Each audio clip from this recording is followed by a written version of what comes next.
vous dire quelque chose qui va peut-être vous bouleverser, quelque chose que j'ai observé pendant plus de 40 ans de pratique clinique auprès de milliers de couples, quelque chose qui m'a hanté pendant des nuits entières jusqu'à ce que je comprenne enfin la mécanique invisible qui fait qu'un homme perd soudainement tout désir pour la femme qu'il a autrefois adorée. Vous savez, ce moment précis où vous sentez que son regard a changé, où ses mains ne cherchent plus les vôtres, où le silence entre vous deux n'est plus confortable mais pesant comme une pierre tombale sur ce qui fut autrefois une passion dévorante. Ce moment où vous réalisez avec une terreur glaciale que vous êtes devenu invisible à ses yeux, transparente, comme si toutes ces années d'amour et de complicité s'étaient évaporées sans laisser de traces. Et le pire, le plus insupportable, c'est que vous ne comprenez pas pourquoi, vous ne savez pas ce qui s'est brisé, ni comment le réparer, et cette incompréhension vous dévore de l'intérieur chaque jour un peu plus. Laissez-moi vous raconter l'histoire de Martine, une femme extraordinaire que j'ai rencontrée dans mon cabinet il y a quelques années. Martine avait 52 ans,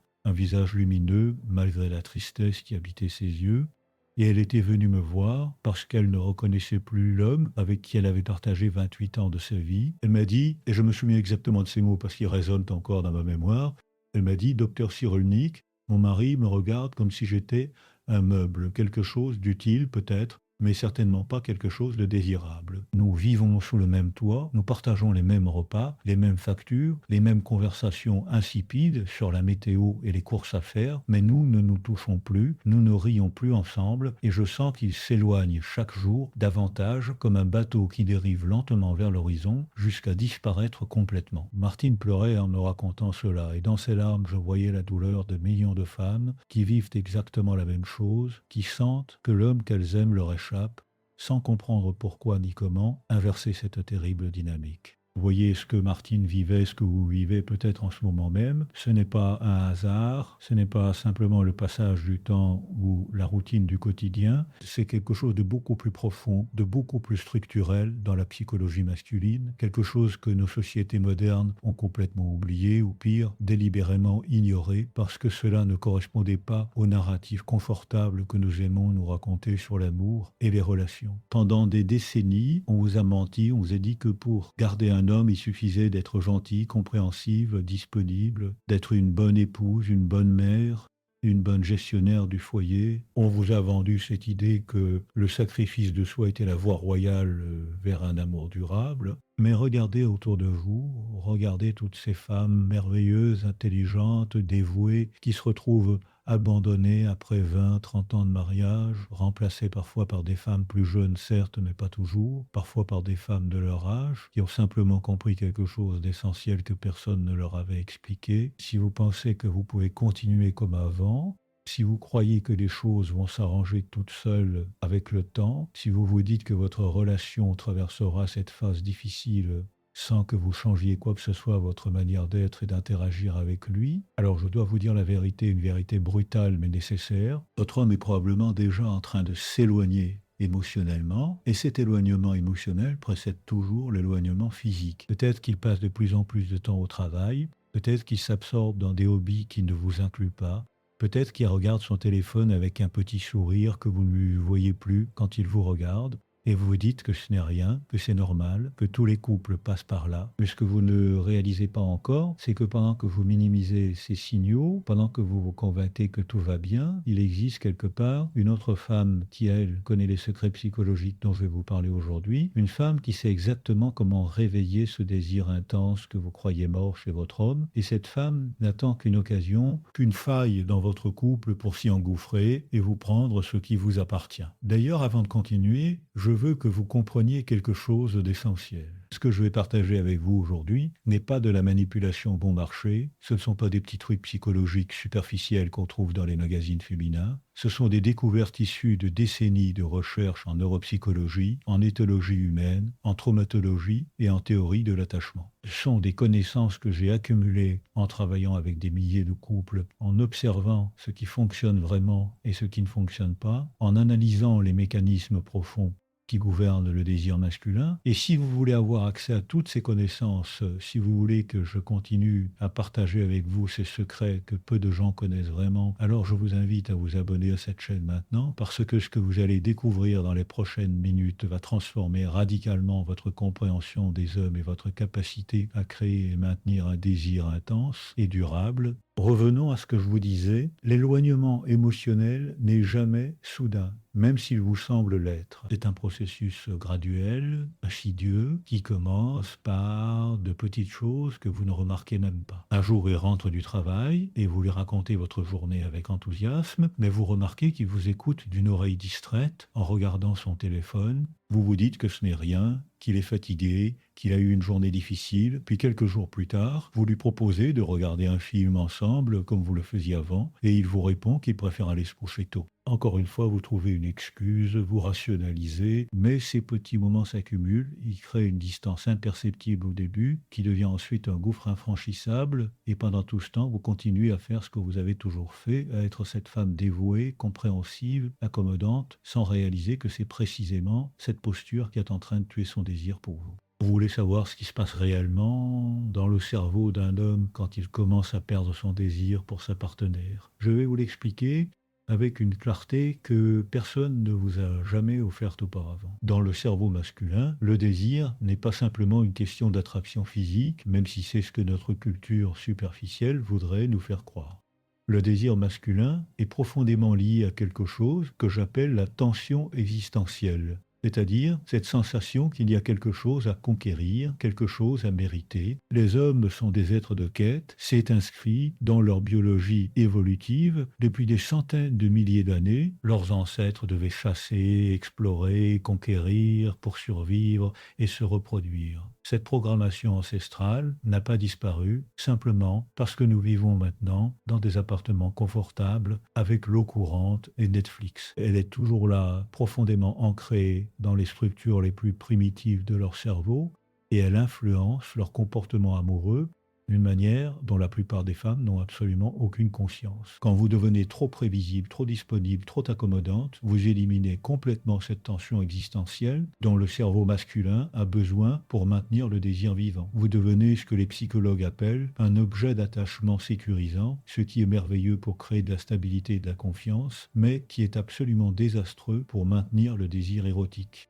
Parce que le désir, voyez-vous, se nourrit d'incertitude, de mystère, de cette petite dose d'anxiété qui fait qu'on ne sait jamais complètement où on en est. Je sais que cela peut sembler contradictoire avec tout ce qu'on vous a raconté sur l'importance de la communication transparente et de la sécurité émotionnelle dans le couple, et c'est là toute la complexité fascinante de la psychologie humaine. Nous avons besoin simultanément de sécurité et d'incertitude, de stabilité et de surprise, d'attachement et de liberté. C'est ce que j'appelle le paradoxe érotique, et la plupart des couples échouent précisément parce qu'ils ne comprennent pas comment naviguer ce paradoxe. Maintenant, je veux que vous imaginiez quelque chose, et je vous préviens, cette image va être douloureuse mais nécessaire. Imaginez que pendant que vous êtes là, à essayer de comprendre ce qui ne va pas dans votre couple, à vous demander pourquoi il ne vous regarde plus comme avant, à culpabiliser en pensant que peut-être vous n'êtes plus assez jolie, assez mince, assez jeune, imaginez que pendant ce temps, il rencontre une femme, peut-être au travail, peut-être dans un café, peut-être sur Internet, peu importe. Cette femme n'est pas nécessairement plus belle que vous, elle n'est pas nécessairement plus jeune, elle n'a pas nécessairement un corps parfait, mais elle a quelque chose que vous avez perdu sans même vous en rendre compte. Elle a cette capacité à créer de la tension, du mystère, de l'incertitude. Elle ne se rend pas complètement disponible, elle ne dit pas oui à tout, elle a sa propre vie, ses propres passions. Et lui qui s'ennuyait dans la prévisibilité confortable de votre relation, il sent soudainement quelque chose se réveiller en lui, quelque chose qu'il croyait mort, cette excitation, cette nervosité, ce désir intense de conquérir, de séduire, de mériter l'attention de cette femme. Et vous savez ce qui est le plus cruel dans tout cela? C'est que pendant qu'il vit cette renaissance émotionnelle avec elle, il commence à vous comparer consciemment ou inconsciemment. Il rentre à la maison et vous êtes là, prévisible, toujours disponible, toujours accommodante, et il ne ressent plus rien. Lui, il pense à elle, à cette autre femme, et son cœur s'accélère, son corps s'éveille, son esprit s'emballe, et progressivement, insidieusement, il commence à construire une narrative dans sa tête, une narrative qui justifie ce qu'il s'apprête à faire. il commence à se dire que vous n'êtes plus compatible, que vous avez évolué dans des directions différentes, que la passion est morte et qu'on ne peut pas forcer ces choses-là. Il se convainc que ce n'est la faute de personne, que c'est juste la vie, que ces choses arrivent. Et un jour, il vous annonce qu'il veut se séparer, ou pire, vous découvrez qu'il a déjà commencé une relation avec quelqu'un d'autre et votre monde s'effondre. Mais attendez, parce que ce n'est pas encore le pire. Le pire, c'est ce qui se passe après. Après la séparation, après le divorce, où vous vous retrouvez seul, à 50 ans, 55 ans, 60 ans, dans un monde qui valorise la jeunesse et la nouveauté. Vous essayez peut-être de recommencer, de rencontrer quelqu'un d'autre, mais c'est difficile, terriblement difficile.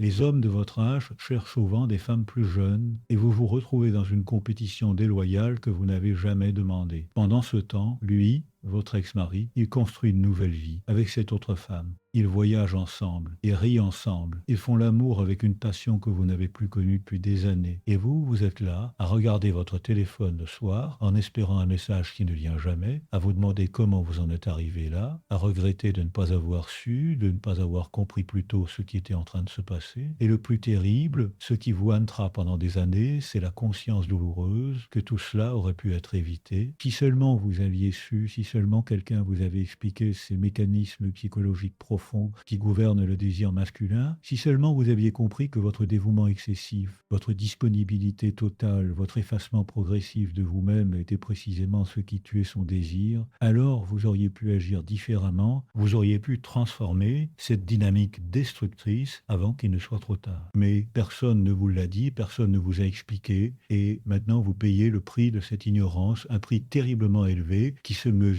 en années de solitude, en nuits de larmes, en regrets qui vous roncent de l'intérieur. Vous voyez ce qui me met en colère? Ce qui m'a toujours révolté dans ma pratique clinique, c'est cette conspiration du silence autour de ces vérités psychologiques fondamentales. On préfère vous vendre des contes de fées romantiques, vous dire que l'amour véritable surmonte tout, que si c'est vraiment le bon, il vous aimera tel que vous êtes, sans que vous ayez à faire le moindre effort. C'est confortable comme narrative, c'est rassurant, mais c'est aussi catastrophiquement faux. L'amour, le vrai amour durable, celui qui traverse les décennies sans s'éteindre, demande une compréhension profonde de la psychologie humaine, une conscience aiguë des dynamiques relationnelles, et surtout une capacité à maintenir vivante cette tension créative dont je vous parlais. Et cette capacité, elle ne vient pas naturellement, elle s'apprend, elle se cultive, elle demande une intelligence émotionnelle et relationnelle que notre société n'enseigne malheureusement pas. Mais voilà la bonne nouvelle, et accrochez-vous parce que c'est là que tout va changer pour vous. Ce secret psychologique qui réveille le désir le plus intense chez un homme, ce n'est pas quelque chose de complexe, ce n'est pas quelque chose qui demande que vous changiez complètement qui vous êtes ou que vous deveniez quelqu'un d'autre. C'est quelque chose de beaucoup plus subtil, de beaucoup plus élégant et surtout de beaucoup plus puissant que tout ce que vous avez pu essayer jusqu'à présent.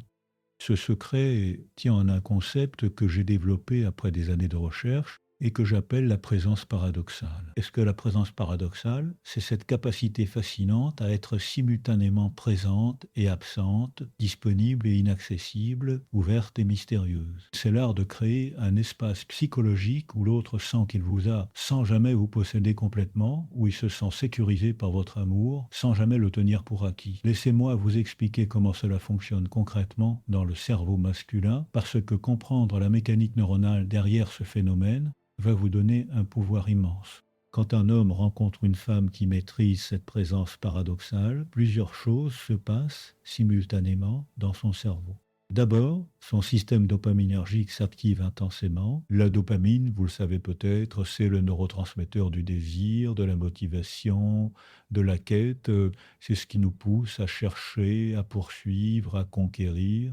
Et voici quelque chose de fascinant que les neurosciences ont découvert. La dopamine ne s'active pas quand on obtient la récompense. Elle s'active dans l'anticipation de la récompense, dans cette phase d'incertitude où on ne sait pas encore si on va obtenir ce qu'on désire. C'est pour cela que le désir est toujours plus intense dans les phases de séduction, avant que la relation ne soit complètement établie, avant que l'autre ne soit complètement acquis. Maintenant, la plupart des femmes, une fois qu'elles sont en couple, elles éteignent complètement ce système dopaminergique chez leur partenaire en devenant totalement prévisible et disponible. Elles pensent que c'est ce qu'il faut faire, que c'est ce qui montre leur amour et leur engagement. Mais ce qu'elles ne comprennent pas, c'est qu'en faisant cela, elles transforment la relation en quelque chose de confortable, certes, mais totalement dépourvu de cette charge érotique qui maintient le désir vivant. Le cerveau de leur partenaire passe en mode automatique, en mode économie d'énergie, parce qu'il n'y a plus rien à conquérir, plus rien à découvrir, plus aucune incertitude qui activerait ce système de récompense. Et progressivement, inexorablement, le désir s'éteint, remplacé par une affection paisible qui ressemble plus à ce qu'on ressent pour un membre de sa famille que pour une amante. Mais quand vous maîtrisez la présence paradoxale, vous maintenez ce système dopaminergique constamment activé, mais de manière subtile, élégante, sans jouer à des jeux psychologiques manipulateurs qui finiraient par détruire la confiance apaisante, en cultivant votre propre vie, vos propres passions, vos propres désirs qui ne dépendent pas de lui. En ayant des moments où vous êtes complètement présente avec lui, profondément connecté, intensément là, et d'autres moments où vous êtes ailleurs, absorbé par vos propres projets, vos propres rêves, votre propre monde intérieur auquel il n'a pas complètement accès. Cette alternance crée ce que j'appelle une respiration relationnelle, un mouvement de flux et de reflux qui imite les rythmes naturels de la vie et qui maintient la relation vivante et dynamique. Pensez à Martine dont je vous parlais tout à l'heure. Quand elle est venue me voir, elle était complètement effondrée, convaincue que son mariage était terminé, que son mari ne l'aimait plus et qu'il n'y avait rien à faire. Je lui ai expliqué exactement ce que je suis en train de vous expliquer maintenant, et elle était sceptique au début, comme vous l'êtes peut-être en ce moment. Elle me disait, mais docteur Cyrulnik, j'ai 52 ans, je ne suis plus une jeune femme, comment voulez-vous que je crée du mystère et de l'incertitude après 28 ans de mariage? Et je lui ai répondu, quelque chose que je veux que vous compreniez profondément, le mystère et l'incertitude dont je parle n'ont rien à voir avec votre âge ou votre apparence physique, ils ont tout à voir avec votre présence psychologique, avec la manière dont vous habitez votre propre vie. Je lui ai donné des exercices concrets, des pratiques spécifiques que je vais partager avec vous dans quelques instants, et en 3 mois seulement, sa relation avait complètement changé. Son mari, qui ne la regardait plus, qui rentrait tard du travail, qui passait ses week-ends devant la télévision, a commencé à la chercher du regard, à lui poser des questions sur ses activités, à s'intéresser à ce qu'elle faisait quand elle n'était pas avec lui. Et un soir, il l'a prise dans ses bras avec une intensité qu'elle n'avait plus connue depuis des années, et il lui a dit « Je ne sais pas ce qui se passe, mais j'ai l'impression de te redécouvrir. » Et ça me fait le même effet que quand nous nous sommes rencontrés. Martine pleurait en me racontant cela, mais cette fois, c'était des larmes de joie, de soulagement, de gratitude d'avoir compris à temps. Maintenant, je veux vous parler de quelque chose d'extrêmement important, quelque chose que la plupart des thérapeutes ne vous diront jamais parce que c'est politiquement incorrect, parce que ça va à l'encontre du discours dominant sur l'égalité et la symétrie. Mais moi, je ne suis pas là pour vous raconter des mensonges confortables, je suis là pour vous dire la vérité. Même si elle dérange, même si elle bouscule vos croyances, voici la vérité. Les hommes et les femmes ne fonctionnent pas de la même manière en matière de désir. Ce n'est pas une question de supériorité ou d'infériorité. C'est simplement une question de différence, de câblage neuronal différent, façonné par des millions d'années d'évolution. Et ignorer ces différences au nom d'une idéologie égalitariste mal comprise, c'est se condamner à l'échec relationnel. Le désir féminin est généralement plus contextuel, plus lié à la qualité de la relation, à la connexion émotionnelle, à l'atmosphère générale du couple. Une femme a besoin de se sentir aimée, valorisée, écoutée pour que son désir s'éveille. C'est pour cela qu'on dit souvent que pour une femme, les préliminaires commencent le matin avec la manière dont son partenaire lui parle, la regarde, participe aux tâches domestiques. Tout cela est vrai et documenté par la recherche. Mais le désir masculin, lui, il est plus visuel, plus immédiat, mais surtout, et c'est là le point crucial que personne ne vous explique, il est profondément lié au sentiment de conquête, de mérite, d'avoir accès à quelque chose de précieux qui n'est pas donné gratuitement. Un homme ne désire pas intensément ce qu'il possède déjà complètement, ce qui est totalement acquis, ce qui ne demande aucun effort. Et c'est là que la plupart des femmes font une erreur monumentale. Elles pensent qu'en se donnant complètement, en étant totalement disponibles, en satisfaisant tous les besoins de leur partenaire, elles vont créer de la gratitude et de l'amour. Et oui, elle crée effectivement de la gratitude et de l'affection, mais elle tue le désir. Parce que le désir masculin a besoin de cette petite résistance, de ce sentiment qu'il doit faire un effort, qu'il doit mériter votre attention, votre temps, votre corps. Ce n'est pas de la manipulation, ce n'est pas jouer à des jeux, c'est simplement comprendre et respecter la psychologie masculine telle qu'elle est réellement, pas telle que nous voudrions qu'elle soit dans un monde idéal. Je vois déjà certains d'entre vous qui se rebellent contre cette idée, qui pensent mais pourquoi devrais-je faire tous ces efforts? Pourquoi devrais-je comprendre sa psychologie à lui alors que lui ne fait aucun effort pour comprendre la mienne? Et je comprends cette frustration vraiment, je la comprends profondément. Mais laissez-moi vous poser une question. Voulez-vous avoir raison ou voulez-vous être heureuse? Voulez-vous rester campé sur vos positions idéologiques ou voulez-vous créer une relation passionnée et durable? Parce que vous ne pouvez pas avoir les deux. Vous pouvez passer votre vie à vous plaindre que les hommes devraient être différents, que ce n'est pas juste, que vous ne devriez pas avoir à faire tous ces efforts. Et vous aurez raison, moralement, philosophiquement, vous aurez raison. Mais vous serez aussi seul ou dans une relation morte émotionnellement, à regarder votre vie passer en regrettant de ne pas avoir agi différemment quand il était encore temps. Ou alors, vous pouvez accepter la réalité telle qu'elle est, comprendre que les hommes fonctionnent différemment et utiliser cette compréhension pour créer exactement le type de relation que vous désirez. Ce n'est pas de la soumission, c'est de l'intelligence stratégique. C'est comprendre que dans une relation, il n'y a pas de victoire morale, il n'y a que des résultats. Et si le résultat que vous voulez, c'est un homme qui vous désire intensément, qui vous cherche, qui ne peut pas s'empêcher de penser à vous, alors vous devez jouer selon les règles de la psychologie humaine, pas selon les règles de ce que vous pensez être juste ou équitable. Et d'ailleurs, permettez-moi de vous dire quelque chose qui va peut-être vous surprendre. En comprenant et en utilisant ces principes psychologiques, vous ne vous soumettez pas, vous prenez le pouvoir, parce qu'une femme qui comprend comment fonctionne le désir masculin, une femme qui sait créer cette présence paradoxale dont je vous parle, cette femme devient absolument irrésistible. Elle n'est plus à la merci des caprices émotionnels de son partenaire, elle n'est plus dans cette position passive d'attendre qu'il la désire, qu'il la remarque, qu'il lui accorde de l'attention. Elle devient celle qui orchestre la danse, celle qui crée et maintient le désir, celle qui a le contrôle réel de la dynamique relationnelle. Et croyez-moi, il n'y a rien de plus puissant, de plus libérateur que cette position. Maintenant, je veux aborder quelque chose de délicat, mais absolument essentiel. Beaucoup de femmes de votre génération, de votre âge, ont intériorisé un message culturel extrêmement toxique, l'idée que passé un certain âge, elles ne sont plus désirables, qu'elles ne peuvent plus susciter de passion intense chez un homme, que le désir est réservé aux jeunes femmes avec des corps parfaits. Et ce message est non seulement faux, il est aussi catastrophiquement destructeur parce qu'il devient une prophétie autoréalisatrice. Si vous croyez que vous n'êtes plus désirable, vous allez vous comporter d'une manière qui confirme cette croyance.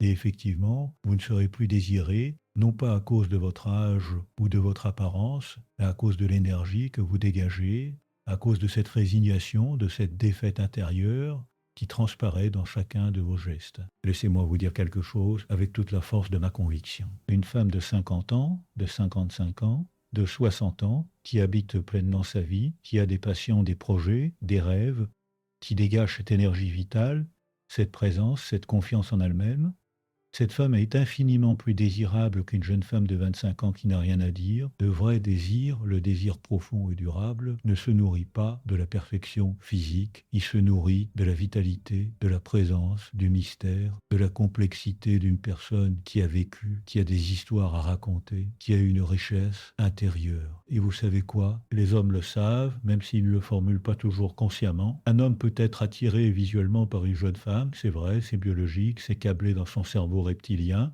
mais cette attraction est superficielle et éphémère. Elle ne crée pas de lien profond, elle ne génère pas cette fascination durable qui fait qu'on ne peut pas s'empêcher de penser à quelqu'un, de vouloir être près d'elle, de vouloir la connaître toujours plus. Cette fascination-là, elle vient de quelque chose de beaucoup plus subtil, de beaucoup plus complexe, et c'est précisément ce que vous, femmes matures, vous avez en abondance si seulement vous acceptez de le cultiver et de le montrer. Alors maintenant, arrêtons de tourner autour du pot et entrons dans le concret. Je vais vous donner les techniques précises, les stratégies exactes pour créer cette présence paradoxale qui va réveiller le désir le plus intense chez votre homme. Et je veux que vous compreniez que ce ne sont pas des trucs superficiels, ce ne sont pas des manipulations cheap, ce sont des pratiques psychologiques profondes basées sur une compréhension solide de la neurobiologie, du désir et de la théorie de l'attachement. Si vous appliquez ces pratiques avec constance et authenticité, je vous garantis que vous verrez des changements radicaux dans votre relation, et souvent beaucoup plus rapidement que vous ne l'imaginez. La première technique, et c'est la plus fondamentale, c'est ce que j'appelle la reconquête de votre territoire existentiel. Qu'est-ce que cela signifie? Cela signifie que vous devez recommencer à avoir une vie qui ne tourne pas autour de lui,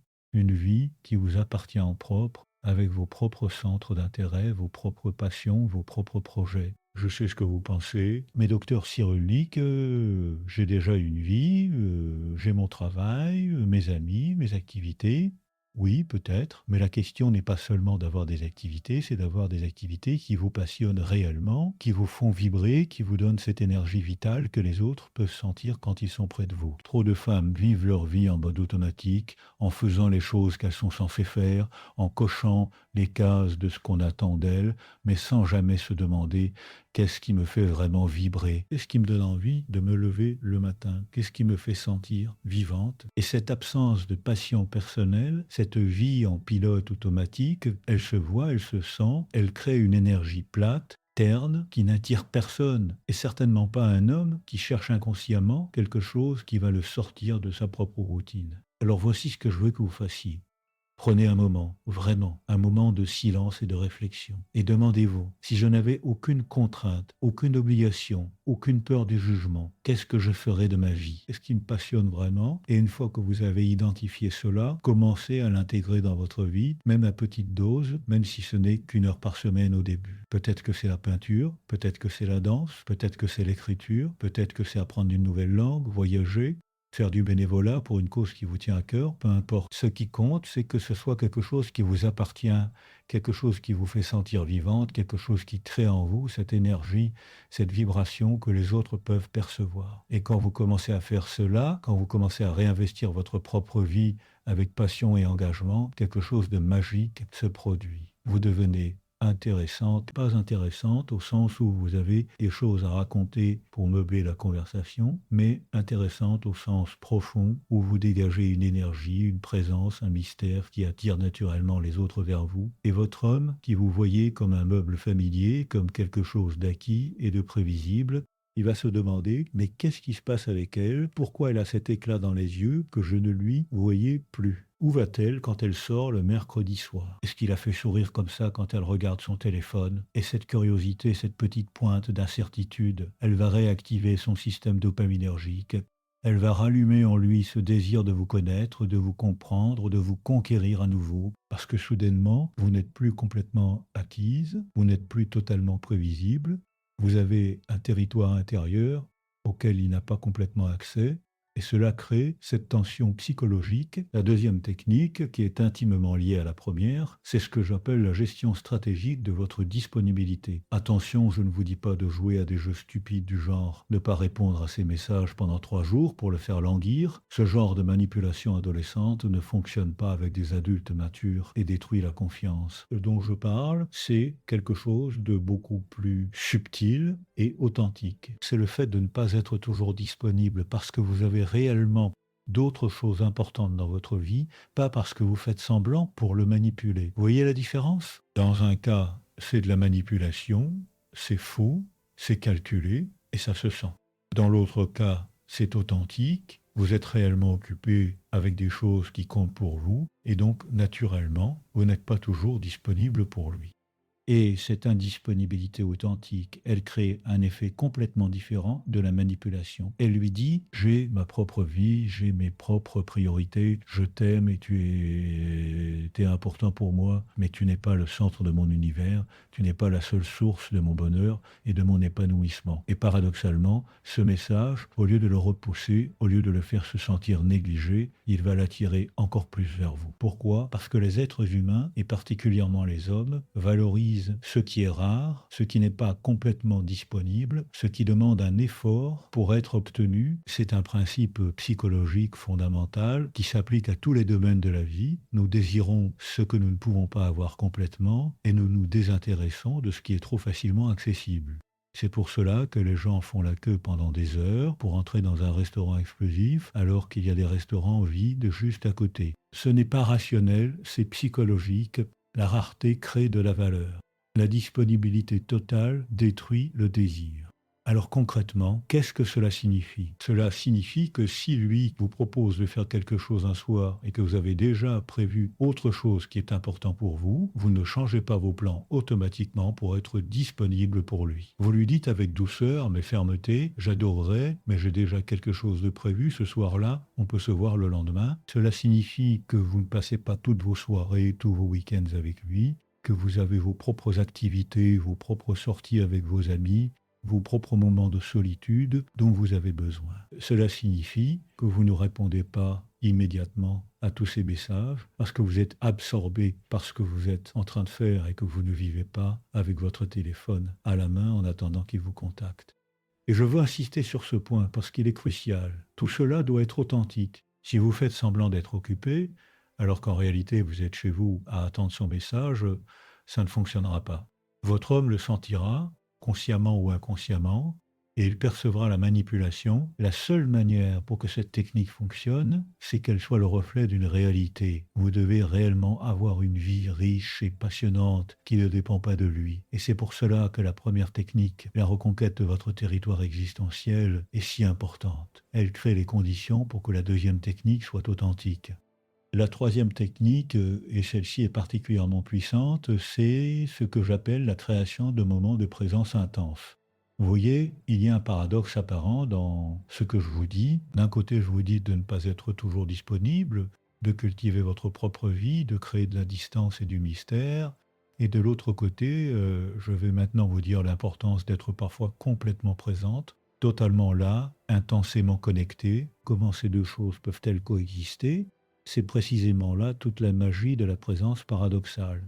C'est l'alternance entre ces deux états qui crée la dynamique du désir. Quand vous êtes avec lui, vraiment avec lui, je veux que vous soyez complètement présente. Pas avec votre téléphone à la main, pas en pensant à votre liste de courses, pas en mode automatique. Je veux que vous le regardiez vraiment, que vous l'écoutiez vraiment, que vous soyez là dans ce moment avec toute votre attention, toute votre présence. Ces moments de connexion intense, ils créent ce que j'appelle des îlots de présence dans l'océan de la vie quotidienne. Et ce sont ces îlots qui nourrissent la relation, qui créent l'intimité profonde, qui font que l'autre se sent vu, compris, valorisé. Et c'est là le point crucial. Ces moments doivent être limités dans le temps et alterner avec des moments où vous êtes ailleurs absorbé par votre propre vie. C'est cette alternance, ce rythme de présence intense, suivi d'absence, qui maintient le désir vivant. Imaginez un morceau de musique. Si c'était juste un son continu, monotone, sans variation, ce serait insupportable. Ce qui rend la musique belle, c'est l'alternance entre les notes et les silences, entre les moments forts et les moments doux, entre la tension et la résolution. C'est exactement pareil dans une relation. C'est l'alternance entre présence et absence, entre proximité et distance, qui crée cette mélodie relationnelle qui maintient le désir et la fascination vivants. Alors concrètement, créer ces moments de présence intense. Peut-être que c'est un dîner où vous éteignez vos téléphones et où vous regardez vraiment, où vous parlez de choses profondes, où vous touchez, où vous riez ensemble.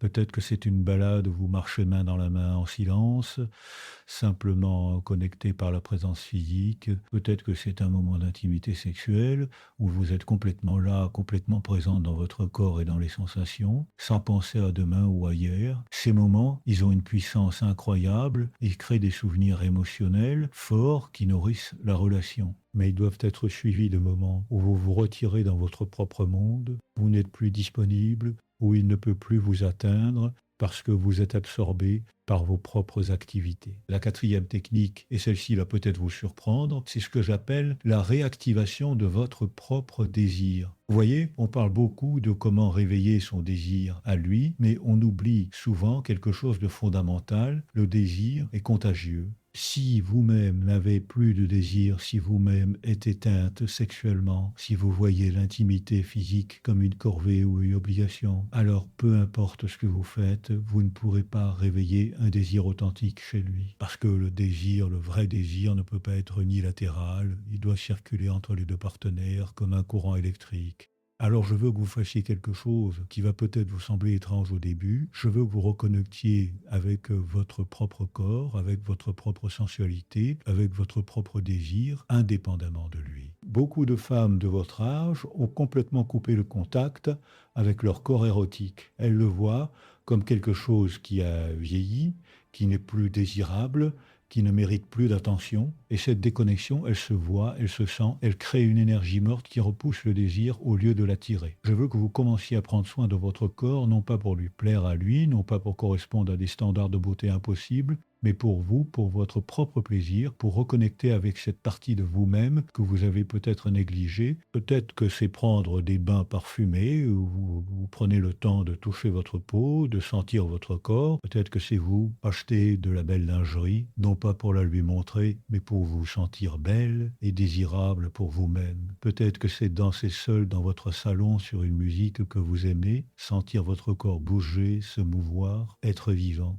Et oui, je vais le dire clairement, même si c'est tabou, peut-être que c'est aussi explorer votre propre plaisir sexuel en solo, reconnecter avec ce qui vous excite, avec ce qui vous fait vibrer, sans dépendre de lui pour cela. Parce que quand vous êtes connecté à votre propre désir, quand vous êtes une femme sexuellement vivante et épanouie, cela se voit, cela se sent, cela crée une énergie magnétique qui attire naturellement le désir de l'autre.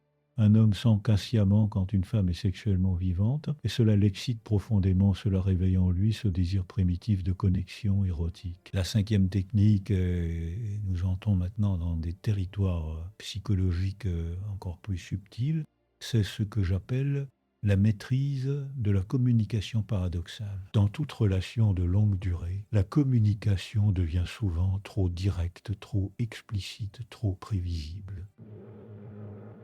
Vous savez exactement ce que l'autre va dire, vous finissez ses phrases, il n'y a plus de surprise, plus de mystère, et cette transparence totale, aussi confortable soit-elle, elle tue une partie essentielle de l'érotisme, l'incertitude, l'ambiguïté, le non-dit. Je ne vous dis pas de mentir ou de cacher des choses importantes, mais je vous dis qu'il est important de maintenir une certaine opacité, une certaine zone d'ombre. Tous vos états d'âme, toutes vos pensées, tous vos sentiments ne doivent pas être immédiatement partagés et expliqués. Gardez une partie de votre jardin secret, une partie de votre monde intérieur qui n'appartient qu'à vous. Quand il vous demande à quoi vous pensez et que vous avez ce petit sourire mystérieux, ne lui expliquez pas toujours tout en détail. Parfois, répondez simplement à plein de choses avec un sourire et laissez-le imaginer, laissez-le se demander. Cette communication paradoxale, elle crée ce que les psychologues appellent une tension cognitive, c'est-à-dire un état mental où on ne comprend pas complètement l'autre, où il reste des zones d'incertitude, et cette tension cognitive est extrêmement stimulante pour le cerveau. Elle force l'autre à penser à vous, à essayer de vous comprendre, à être curieux de ce qui se passe dans votre tête. Et cette curiosité, elle nourrit le désir, elle maintient l'intérêt vivant, elle empêche la relation de tomber dans cette routine mortifère où tout est dit, tout est connu, tout est prévisible. La sixième technique, et celle-ci touche à quelque chose de très profond dans la psychologie masculine, c'est ce que j'appelle la valorisation sélective. Les hommes, vous devez comprendre cela, ont un besoin fondamental de se sentir compétents, efficaces, capables. C'est lié à leur identité masculine profonde, à ce sentiment d'être un homme capable de protéger, de pourvoir, de résoudre des problèmes. Et dans les relations de longue durée, les femmes font souvent deux erreurs opposées. Soit elles critiquent constamment leur partenaire, soulignant tout ce qui fait mal, ce qui détruit son estime de lui-même et tue son désir, soit elles le complimentent surtout, de manière automatique et sans discernement, ce qui rend les compliments vides de sens et n'a aucun impact. Ce que je vous propose, c'est quelque chose de beaucoup plus subtil et puissant. La valorisation sélective, cela signifie que vous identifiez les moments où il fait vraiment quelque chose de bien, quelque chose qui mérite reconnaissance, et à ces moments-là, vous le valorisez de manière spécifique et authentique. Pas un compliment générique du genre tu es formidable, mais quelque chose de précis. J'ai vraiment apprécié la manière dont tu as géré cette situation difficile au travail. Ça montre ta capacité à garder ton calme sous pression. Ou le dîner que tu as préparé hier était délicieux. J'ai adoré cette attention que tu as mise dans les détails. Mais et c'est là le point crucial.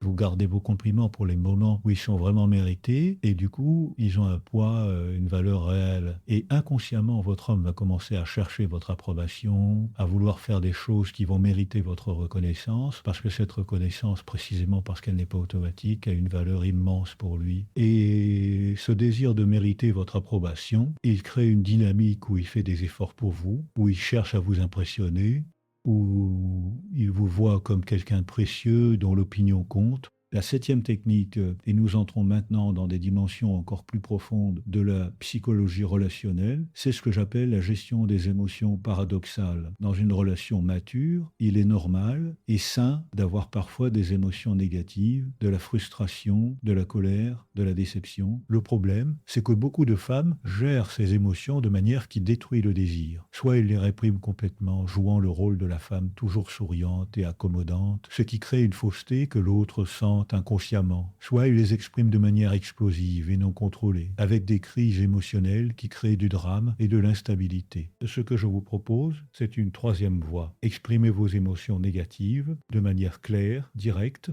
mais contrôlée et adulte. Et quelque chose vous dérange, vous le dites, mais vous le dites calmement, factuellement, sans attaque personnelle, sans généralisation. Par exemple, au lieu de dire tu ne m'écoutes jamais, tu es toujours sur ton téléphone, tu te fiches complètement de ce que je ressens, ce qui est une attaque qui va le mettre sur la défensive, vous dites quand tu regardes ton téléphone pendant que je te parle, je me sens ignorée et pas importante, et j'aimerais que quand nous parlons, nous soyons tous les deux présents. Voyez la différence? Dans le premier cas, c'est une attaque qui va créer du conflit et de la distance. Dans le deuxième cas, c'est une expression claire de votre besoin qui invite à la discussion et au changement. Et paradoxalement, cette capacité à exprimer vos émotions négatives de manière saine et mature, elle augmente le respect qu'il a pour vous, elle lui montre que vous êtes une femme forte, qui sait ce qu'elle veut et qui n'accepte pas n'importe quoi. Et ce respect, il est absolument fondamental pour le désir. Un homme ne peut pas désirer intensément une femme qui ne respecte pas, une femme qui accepte tout,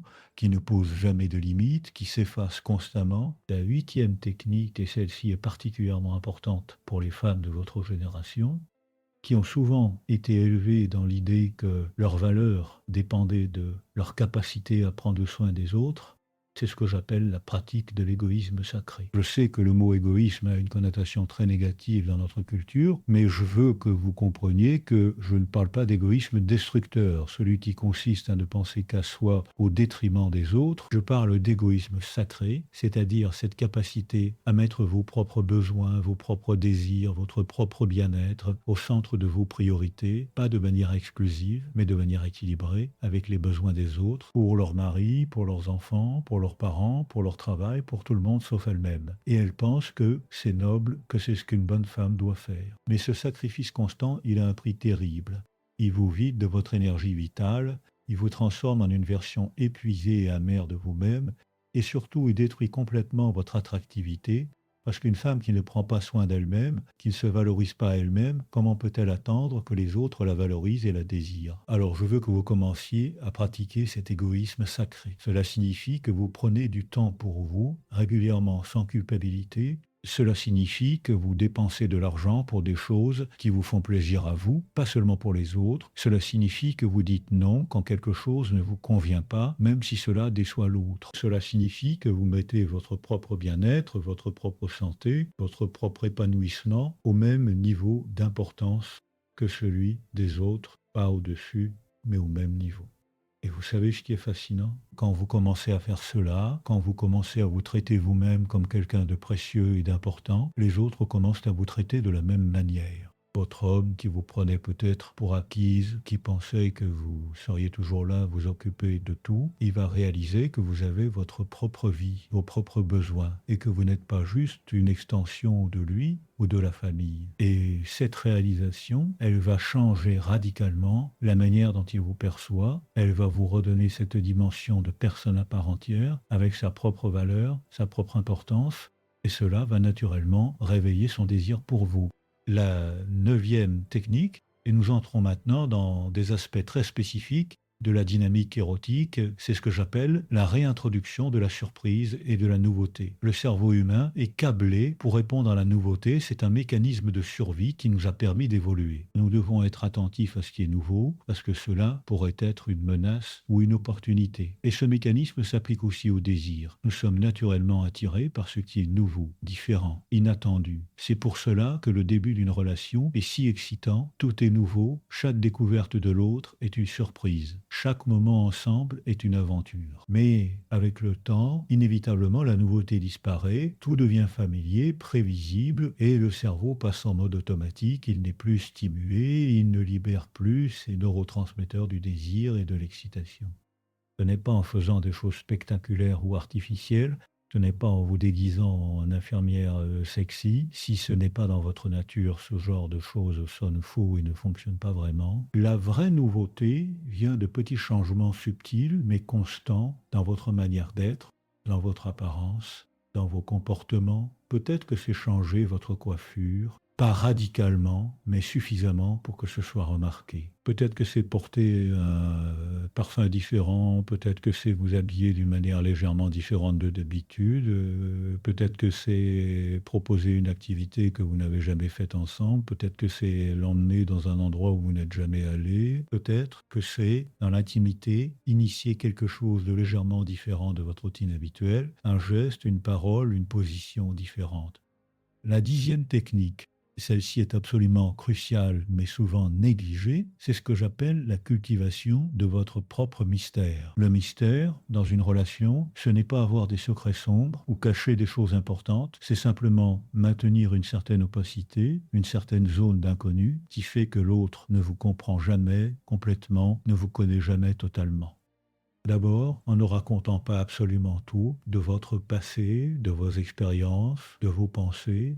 Gardez certaines histoires pour plus tard, laissez-le découvrir progressivement qui vous êtes vraiment. Ensuite, en ayant une vie intérieure riche qui ne se révèle pas complètement dans vos conversations quotidiennes. Lisez, réfléchissez, méditez, rêvez et gardez une partie de cette vie intérieure pour vous. Quand il vous demande à quoi vous pensez, vous n'êtes pas obligé de tout dévoiler. Vous pouvez garder certaines pensées pour vous, certains rêves secrets que vous ne partagez pas immédiatement. Cette opacité partielle, elle crée une fascination. Elle fait que l'autre veut toujours en savoir plus, veut toujours creuser plus profond pour vous comprendre. Et cette quête de compréhension nourrit son intérêt et son désir. Et enfin, le mystère se cultive aussi en ne vous expliquant pas constamment, en ne justifiant pas tous vos choix, toutes vos décisions, tous vos comportements. Vous avez le droit de faire des choses simplement parce que vous en avez envie, sans avoir à fournir une explication détaillée. Cette autonomie, cette capacité à agir selon votre propre boussole intérieure, sans avoir besoin de l'approbation ou de la compréhension constante de l'autre,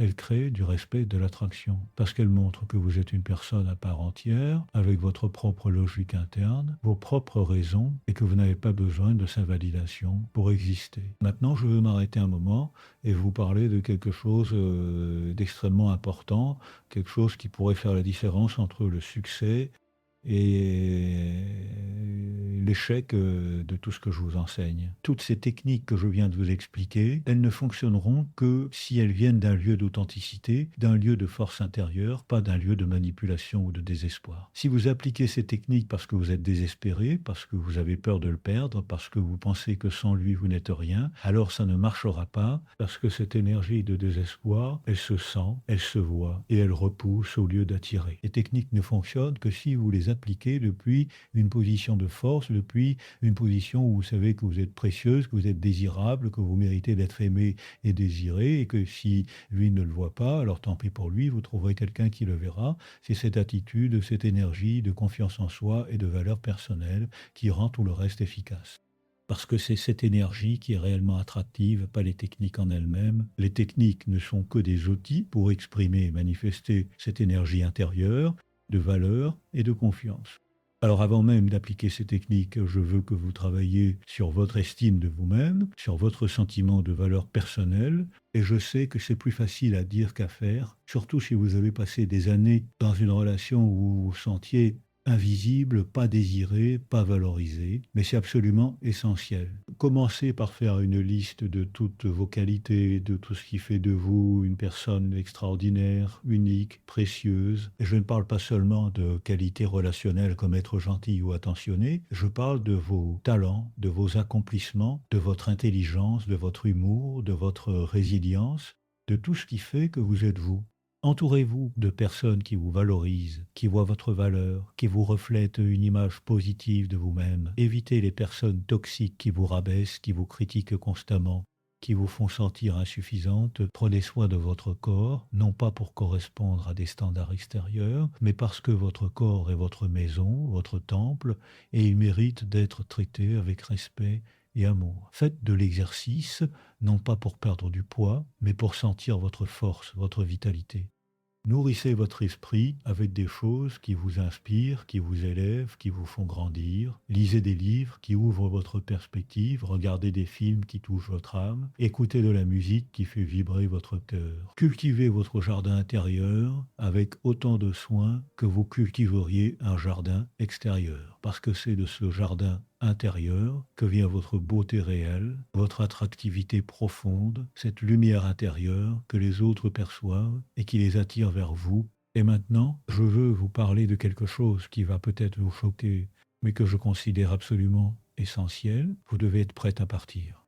Je ne dis pas que vous devez partir, je dis que vous devez être prête à le faire si nécessaire. Parce que si vous restez dans une relation par peur, par dépendance, parce que vous pensez que vous ne pourriez pas survivre sans lui, alors vous êtes dans une position de faiblesse, et cette faiblesse tue tout désir. Le désir ne peut exister que dans une dynamique entre deux personnes qui choisissent d'être ensemble, pas entre deux personnes dont l'une est prisonnière de la relation par peur ou par nécessité. Alors je veux que vous fassiez un exercice mental, un exercice qui peut être inconfortable, mais qui est libérateur.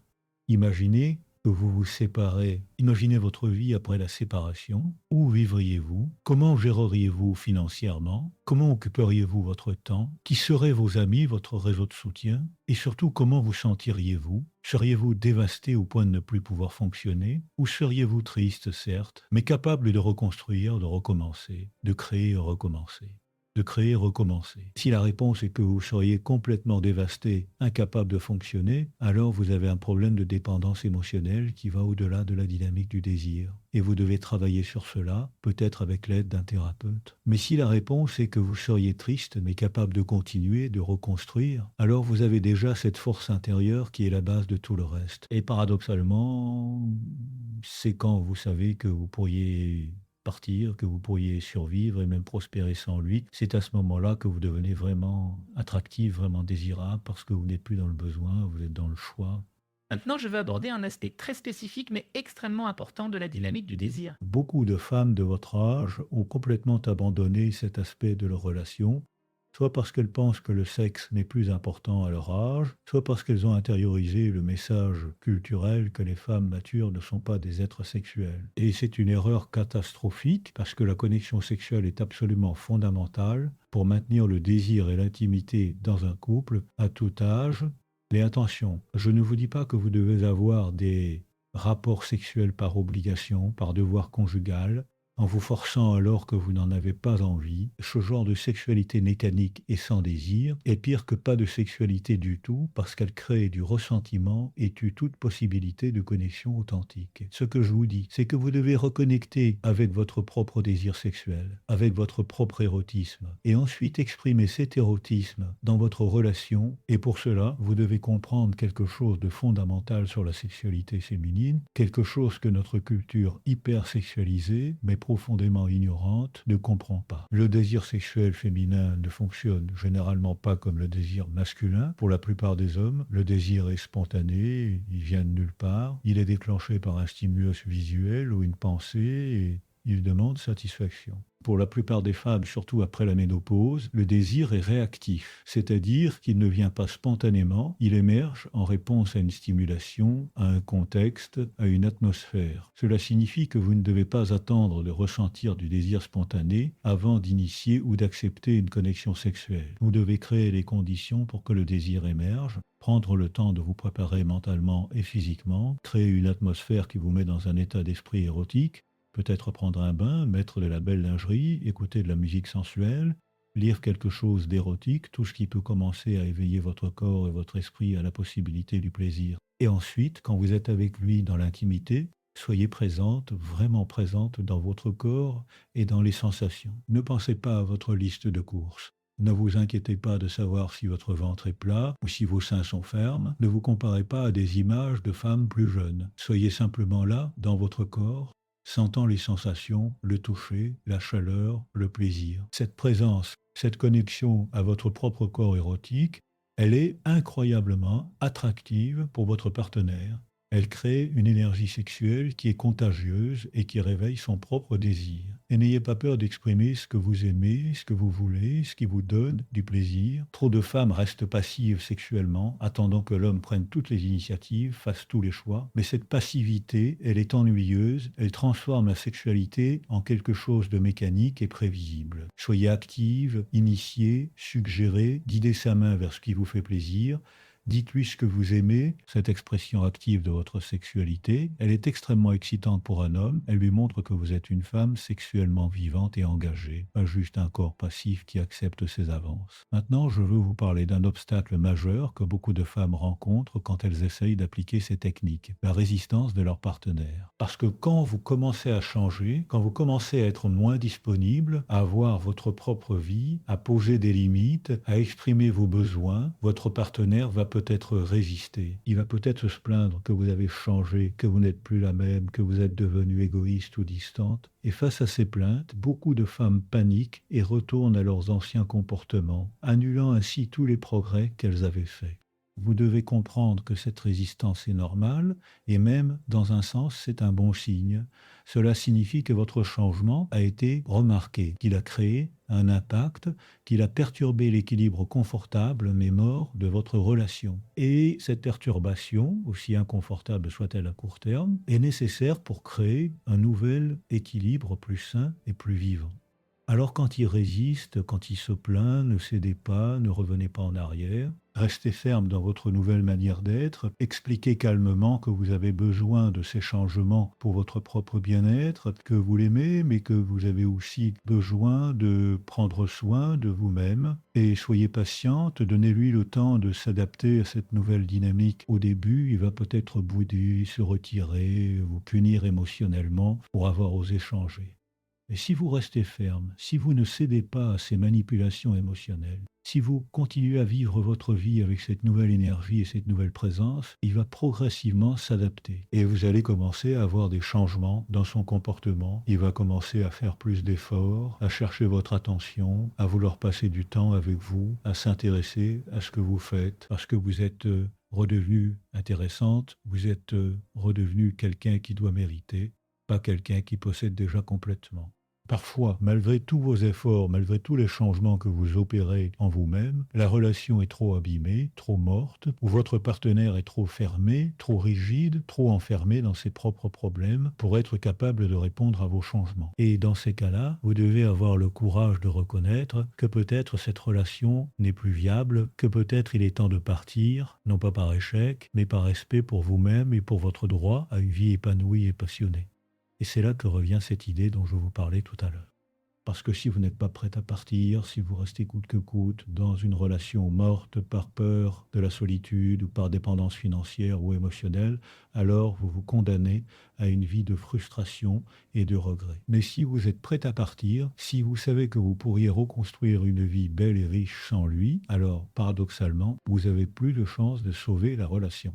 Parce que cette force, cette capacité à partir si nécessaire, elle change complètement la dynamique de pouvoir dans le couple, elle vous redonne votre pouvoir personnel et ce pouvoir est extrêmement attractif. Je veux maintenant vous raconter l'histoire d'une autre femme que j'ai accompagnée, appelons-la Sophie. Sophie avait 57 ans quand elle est venue me voir, mariée depuis 32 ans, et elle était au bord du désespoir. Son mari lui avait annoncé qu'il voulait se séparer, qu'il ne ressentait plus rien pour elle, qu'il avait besoin de retrouver sa liberté. Sophie était effondrée, elle me suppliait de lui donner des techniques pour le reconquérir, pour le faire changer d'avis, et j'ai fait quelque chose qui l'a surprise. Je lui ai dit que je ne l'aiderais pas à le reconquérir.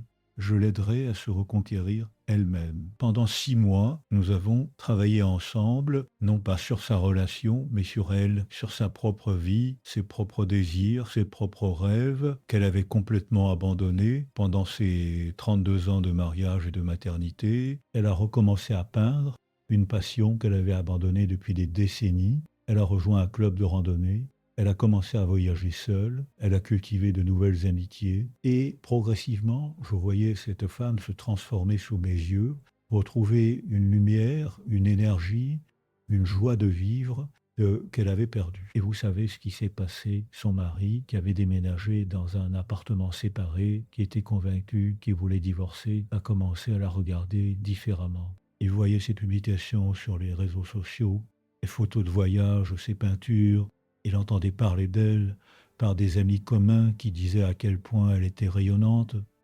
Il a commencé à se demander s'il n'était pas en train de faire une erreur. Il a commencé à l'appeler, à proposer de se voir pour discuter, et Sophie, forte de sa nouvelle vie, de sa nouvelle confiance en elle, n'était pas désespérée, elle n'était pas suppliante, elle était ouverte, mais pas dépendante. Pour faire court, ils ont fini par se remettre ensemble, mais sur des bases complètement différentes. Ce n'était plus la relation de dépendance et de routine qu'ils avaient avant, c'était une relation entre deux adultes autonomes qui choisissaient d'être ensemble, qui se désiraient mutuellement, qui s'appréciaient vraiment. Et Sophie m'a dit quelque chose que je n'oublierai jamais. Docteur Cyrulnik, même s'il n'était pas revenu, même si nous avions divorcé, je vous serai reconnaissante pour toujours, parce que vous m'avez aidé à me retrouver moi-même.